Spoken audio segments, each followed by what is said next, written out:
Point, पहले तो topic के बारे में जानते हैं। Challenges of political party. हमारे देश के अंदर बहुत सारी राजनीतिक पार्टियां हैं, पॉलिटिकल पार्टियां हैं।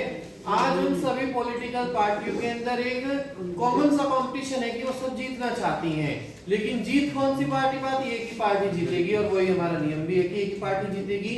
तो क्या हुआ कि क्यों नहीं जीत पा रही और बहुत सारी पार्टियां या इन पॉलिटिकल पार्टीज के सामने आज कौन कौन से ऐसे चैलेंजेस हैं जिसे ये फेस कर रही हैं? पहला ही चैलेंज है lack of internal democracy. Overall तो सारी की सारी पार्टियां यही दिखाती हैं कि हाँ हम सब डेमोक्रेटिक हैं, हमारे देश के अंदर चुनाव होगा, वही आदमी क्या होगा, देश का लीडर बनेगा, या हमारी पार्टी का भी वही आदमी लीडर बनेगा। हम सारे के सारे पॉइंट्स ऑफ व्यू पर पहले बैठ करके डिस्कशन करते हैं जब कोई पॉलिसी बनाते हैं। इस तरीके की दिखाती है कि सबके सब डेमोक्रेटिकली वर्क कर रही हैं। लेकिन जब हम इन पार्टी के अंदर की बात को जानते हैं तब हमें वहां दिखाई पड़ता है लैक ऑफ इंटरनल डेमोक्रेसी। वो कैसे हुआ? Concentration of power in few और वन हैंड और टॉप लीडर्स। कहा जाता है कि जब हम किसी पार्टी के बारे में पर्टिकुलरली पढ़ते हैं तब हमें जाकर के पता चलता है कि जो पावर है पॉलिटिकल पार्टी के अंदर वो कुछ ही लोगों के हाथों में है, और वो कुछ लोग जो पॉलिटिकल पार्टी के अंदर पावर रखते हैं उन्हें लीडर्स कहा जाता है, और लीडर्स में भी टॉप लीडर्स हैं। आप बहुत सारी पार्टियां देख रहे होंगे देश के अंदर हैं जिनके अंदर, मान लीजिए अगर हम बहुजन समाजवादी पार्टी की बात करें तो उसके अंदर जो मुख्य उसकी अध्यक्षा है कौन है? वो मायावती। तो वो ही जो है सारे के सारे टॉप डिसीजंस को लेने की जो है ताकत रखती है। वो अपनी पार्टी के अंदर, मान लो उसके अंदर 50-60 लाख आदमी उसके फॉलोवर्स हैं, क्या वो सारे के सारे आदमी को बुला करके कहेगी कि भाई मुझे कोई फैसला लेना है, आप सब आओ और बैठो और तब हम बात पर चर्चा करेंगे और उसमें जो निष्कर्ष निकलेगा तभी हम कोई डिसीजन लेंगे? नहीं, ऐसा नहीं होता है। जब कभी पॉलिटिकल पार्टी को कोई डिसीजन लेता है तो उसके अंदर जो टॉप लीडर्स हैं वो ही आकर के बैठ जाते हैं, और वो ही अपना जब कोई फैसला लेकर के बाकी सारे अपनी पार्टी के लोगों को फॉलो अप कराने के लिए कहते हैं, उनको सुना देते हैं। इसलिए कहा गया concentration of power in one और फ्यू टॉप लीडर्स। की पावर जो है पार्टी के अंदर वो कुछ ही लोगों के हाथों के अंदर। तो concentration of powers in few hands, बहुत ही कुछ लोगों के हाथों में पावर है। जबकि डेमोक्रेसी के अंदर ऐसा होना चाहिए कि जब कोई फैसला हम ले रहे हैं तो सब लोगों की सलाह लेकर के लें। डेमोक्रेसी का मतलब भी तो यही है कि जिसके अंदर राजा जो काम करता है वो जनता की मर्जी से करता है, और जब वो पार्टी के लोगों की सलाह ही नहीं ले रहे, सिर्फ उनके ऊपर अपना फैसला थोप रहे हैं, so how can we say that it is a democratic party? So यही पॉइंट बताने के लिए ये हेडिंग बोर्ड पर लिखी हुई lack of internal democracy. Overall तो सब पार्टियां यही कहती हैं कि हाँ हम लोग डेमोक्रेटिक पार्टी है, डेमोक्रेटिक देश के अंदर रह रही हैं, लेकिन जब इनकी पार्टी के बारे में पर्टिकुलरली स्टडी किया जाता है तब पता चलता है इनके बीच में भी लैक है, कहीं ना कहीं कमी है, डेमोक्रेसी को ये भी पूरे अच्छे तरीके से फुलफिल नहीं करती है। Decisions are taken by the top leaders only. Decisions सिर्फ और सिर्फ ऊपर की जो मेन जो मुख्य लीडर्स हैं वो ही सभी तरह के डिसीजन ले लेती है। No organization meetings, internal elections, powers to ordinary members. कोई भी ऑर्गेनाइजेशन के पूरे लोगों को बुला करके कोई मीटिंग नहीं होती है। कुछ ही लोग इंटरनल इलेक्शन कर लेते हैं, आपस में चुनाव कर लेते हैं कि कौन आदमी जो है पार्टी का अध्यक्ष बनेगा, कौन कोषाध्यक्ष बनेगा, कौन सा सेक्रेटरी सचिव बनेगा, और किसके हाथों में क्या पावर्स होंगी, किसको क्या डिपार्टमेंट मिलेगा। सारे के सारे लोगों को बुला करके इसमें सलाह नहीं मानी जाती है। और कुछ लोग क्या करते हैं फिर इसी चक्कर में personal loyalty become important than party loyalty. कुछ लोग क्या करते हैं कि इसी तरीके से पावर को हथियाने के लिए कुछ छोटे छोटे आदमी बड़े आदमियों के चमचे बन जाते हैं, चाटुकारिता करते हैं कि कुछ न कुछ पद हमारे भी हाथ पल्ले लग जाएगा तो तुम्हारा भी जो है पार्टी के अंदर नाम हो जाएगा, या तुम्हारे हाथों में भी कुछ पावर आ सकती है, वरना तो इतने हजार इतने लाख आदमी है, किसी को पावर देंगे। तो कुछ आदमी बड़े नेताओं के, बड़े पॉलिटिकल लीडर्स के इर्द गिर्द फिरते रहते हैं, उनके काम करते रहते हैं, चाटुकारिता करते हैं ताकि उनके भी हाथ में थोड़ी बहुत पावर लग जाए। तो सब आदमी पॉलिटिकल पार्टी के अंदर क्या कर रहे हैं? पर्सनल लॉयल्टी, अपने भले के लिए जो है वो सोचते हैं। सबसे पहले कोई पार्टी के भले के लिए नहीं सोच रहा, कोई देश के भले के लिए नहीं सोच रहा, सब अपनी इंपॉर्टेंट इमेज बनाने के चक्कर में है कि हाँ किसी तरीके से बस मेरी पहचान बन जाए, मेरी पार्टी कहीं जाए, कुछ भी हो, उससे फायदा हो रहा है, नुकसान हो रहा है, कोई मैटर नहीं करता, मेरी जेब भरी हुई होनी चाहिए, बाकी के सब अपना आप देख लीजिए। ठीक है। सेकंड पॉइंट आता है सक्सेशन। दूसरा चैलेंज हमारे पॉलिटिकल पार्टियों के सामने आज ये है कि कुछ पार्टियां नई बनती हैं लेकिन वो भर नहीं पाती, क्योंकि कुछ पार्टियां पहले से हमारे देश के अंदर ऐसी हैं कि वो डायनेस्टिक सक्सेशन चलाए बैठी हुई है। डायनेस्टिक सक्सेशन का मतलब होता है परिवारवाद। अब पहले उनके जो है ग्रैंडफादर जो है एक लीडर थे उस पार्टी के अंदर ही, अब उसके बाद जब उसका सन आया, उसका कोई बेटा आया, फिर उसके बाद भी उसका बेटा आया, इसी तरीके से पीढ़ी दर उस पार्टी के अंदर उन्हीं लोगों का ही राज होता चला जाता है। किसी पार्टी का नाम यहाँ पर पर्टिकुलरली नहीं लेंगे, लेकिन सब लोग जानते हैं ऐसी कौन सी पार्टी भारत देश के अंदर है जिसके बाबा भी राजा थे, फिर उसके बाद उसका और उसके सक्सेसर्स जो है राजा बनते हुए आए हैं। राजा नहीं कह सकते लेकिन लीडर कह सकते हैं, क्योंकि डिक्टेटर नहीं है, डेमोक्रेटिक है, लेकिन डेमोक्रेटिक होते हुए भी वो लोग पार्टी की कुर्सी को छोड़ना ही नहीं चाहते बिल्कुल भी। चैलेंजेस ऑफ डायनेस्टिक सक्सेशन, ये हमारे सामने बहुत बड़ा एक पॉइंट है कि उस पार्टी को आदमी कोई भी ज्वाइन करेगा तो उसे नौकर बन के ही रहना पड़ेगा। वो आदमी उस पार्टी का लीडर या मुख्य आदमी कभी भी बन ही नहीं सकता, चाहे वो कितनी चाटुकारिता कर ले, कितना ही लोगों की चमचेगिरी कर ले, कितने ही अपने आप को रेज करके दिखाने की कोशिश करे। बड़ा नेता बन सकता है लेकिन मुख्य नेता नहीं बन सकता, लीडर नहीं बन सकता उस पार्टी का, क्योंकि वो तो परिवारवाद वाली पार्टी है। उसके अंदर जो जन्म लेगा उस परिवार के अंदर ही वही आदमी जो है उस पावर को एंजॉय कर सकता है कि उस पार्टी का लीडर बनेगा। नेता बड़ा बन सकता है, अच्छा वक्ता बन सकता है, अच्छा आदमी बन सकता है, लेकिन वो एक लीडर नहीं बन सकता, उसका टॉप मोस्ट लीडर बिल्कुल भी नहीं बनेगा। तो इससे होता क्या है, family domination on top position. सिर्फ परिवार के ही कोई आदमी को ताजपोशी की जाएगी, उसी को ही उस परिवार की उस पार्टी की बागडोर जो है सौंपी जा सकती है। People with less experience come to power just having born in political parties। की कमी क्या है कि मान लीजिए एक आदमी है, एक एक्टर है बॉलीवुड इंडस्ट्री के अंदर, उसका बेटा पैदा हो गया और उसके बेटे को एक्टिंग का बिल्कुल भी शौक नहीं है, लेकिन वो क्या करेगा, एक्टर जबरदस्ती उसको क्या कर देगा, एक्टिंग के फील्ड में उतार सकता है। अब कोई दूसरा आदमी अगर बॉलीवुड के अंदर जाए और एक्टर बनने की कोशिश करे, बेशक उसके अंदर कैपेबिलिटी भी है, एबिलिटी है उसके अंदर, लेकिन उसे बहुत स्ट्रगल करना पड़ेगा। ऐसे ही नहीं उसे बॉलीवुड के अंदर एंट्री मिल जाएगी, बहुत ज्यादा उसे धक्के खाने पड़ेंगे, चक्कर काटने पड़ेंगे इंडस्ट्री के। लेकिन एक आदमी जिससे कुछ आता नहीं लेकिन उसको कुछ बेनिफिट मिल रहा है क्योंकि उसके एंसेस्टर्स उसी परिवार वाले उसके उसी फील्ड के अंदर काम करते थे, तो उसे बहुत जल्दी से एंट्री मिल जाती है। ऐसा ही राजनीतिक पार्टी के अंदर भी होता है। मान लो किसी के बाबा ने कोई पार्टी बना दी, उसके अंदर तो गुण थे, लेकिन आगे आने वाले जरूरी थोड़ा कि उनके जो यंगस्टर्स होंगे, उनके परिवार के लोग होंगे, उनके अंदर भी वही गुण होंगे, लेकिन जबरदस्ती वो उस पार्टी के अंदर लीडर बन करके बैठ जाते हैं और उसी वजह से ही वो पार्टियां क्या होती हैं, चलनी बंद हो जाती हैं, पॉपुलैरिटी उनकी कम होती चली जाती है। वरना पार्टी तो वही है, लेकिन लोगों की सोच के अंदर जो है अंतर आ गया है। उनकी जो पिताजी थे या जो पहले उस पार्टी को अच्छी तरीके से लीड करके लेकर चल रहे थे, उनके पास ऐसी पॉलिसीज थी कि जिसे लोग अट्रैक्ट हो जाते थे, लेकिन अब सिर्फ एक उस परिवार के अंदर पैदा होने से इन्हें कुर्सी तो मिल गई उस पार्टी की, लेकिन उस पार्टी को ये आगे नहीं बढ़ा पाएंगे बिल्कुल भी। उस पार्टी का प्रचार जो है बंद सा होता चला जाएगा या वो पार्टी पिछड़ जाएगी।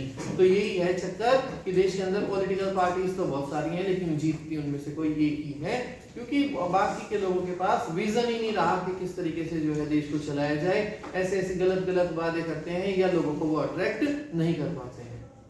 इसके अंदर दो तरीके के एग्जांपल आपने देख लिए, तो फिल्म इंडस्ट्री में भी इस तरह का एग्जांपल देखने को बहुत जल्दी मिलता है और पॉलिटिक्स के अंदर भी इस तरीके के बहुत सारे एग्जांपल आपको मिल जाएंगे कि जहां पहले उनके एंसेस्टर्स जो है पार्टी के अंदर रूल कर रहे थे, तो आगे भी उन्हीं के ही बच्चों को जो है आगे की टॉप मोस्ट जो पोजीशन पार्टी के अंदर दी जाती है उन्हीं के बच्चों को दी जाती है।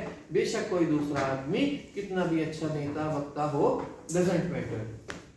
तीसरा आता है मनी एंड मसल पावर। और सामने या पॉलिटिकल पार्टियों के सामने कि वो क्यों भर करके सामने नहीं आ रही है या भर करके सामने आ रही है, तो वो क्या क्या चैलेंजेस हैं।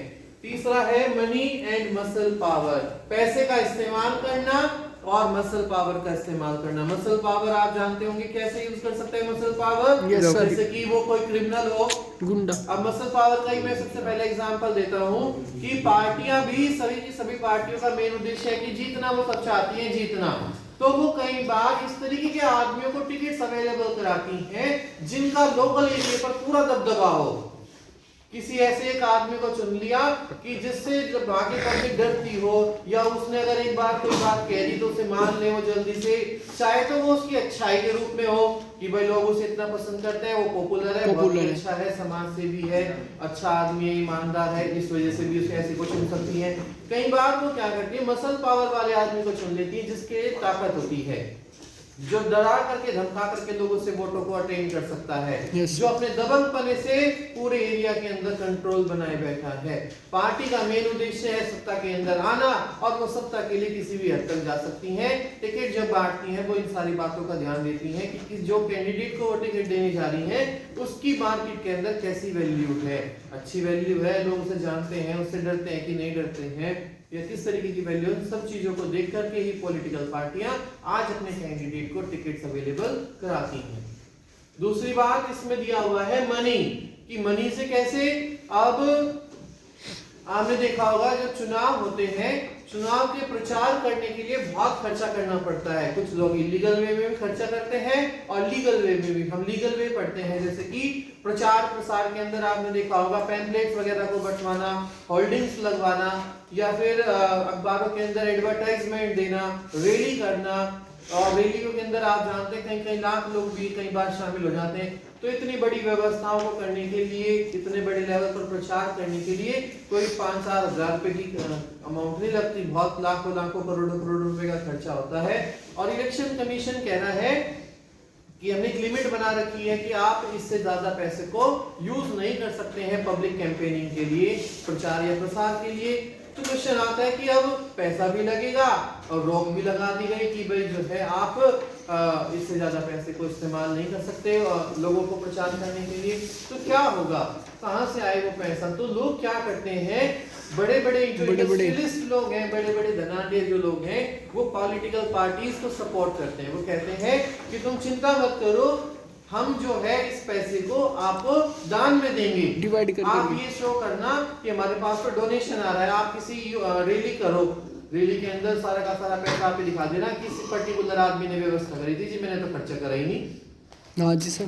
या वो पॉलिटिकल जिस आदमी से फिर इलेक्शन कमीशन पूछेगा तुमने इतना खर्चा कहाँ से किया, अजय हम तो मांग करके लेकर के आए थे, चंदा मांग करके लेकर के आए थे, सब लोगों ने इकट्ठा किया पैसा कम्युनिटी ने और मिलकर के अरेंजमेंट कर दिया।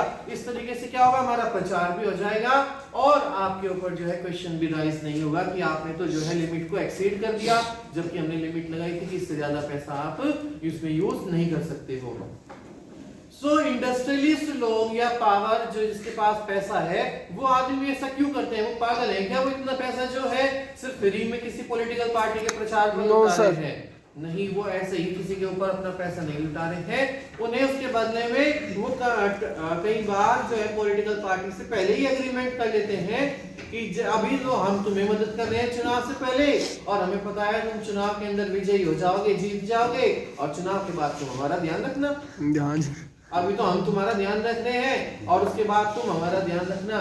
जिस तरह की पॉलिसी बनाओगे, कोई भी अच्छे नया काम करोगे, उसमें थोड़ा सा पहले हमारी पार्टी के बारे में, हमारी इंडस्ट्री के बारे में सोच लेना कि भाई यहाँ इस तरह के पॉलिसी बनाने जा रहे हैं, क्या उस आदमी को भी बेनिफिट होगा इससे कि नहीं होगा, या सारी की सारी पॉलिसीज हमें ध्यान में रखते हुए बनाना। इस तरह की जो पावर को यूज करते हैं, पैसे को यूज करते हैं, कोई छोटे मोटे आदमी यूज नहीं करते, बड़े बड़े इंडस्ट्रियलिस्ट जिनकी इंडस्ट्रीज करोड़ों करोड़ों के टर्नओवर से गुजरती हैं, बड़ी लार्ज इंडस्ट्री हैं, हैवी प्रोडक्शन कर रही हैं, लाइट भी नहीं हैवी प्रोडक्शन यस सर। उस तरह के इंडस्ट्रियलिस्ट इस तरह के इलेक्शन के अंदर पैसा लगाते हैं। तो ये भी हमारे सामने एक चैलेंज है कि जो सही आदमी, ईमानदार आदमी, वो तो इलेक्शन के अंदर जीत नहीं पा रहा। क्यों? वो इतना खर्चा नहीं कर पाएगा, इतना प्रचार उसका प्रसार नहीं होगा, और जिसका प्रचार प्रसार नहीं होगा उसे कैसे जनता जानेगी?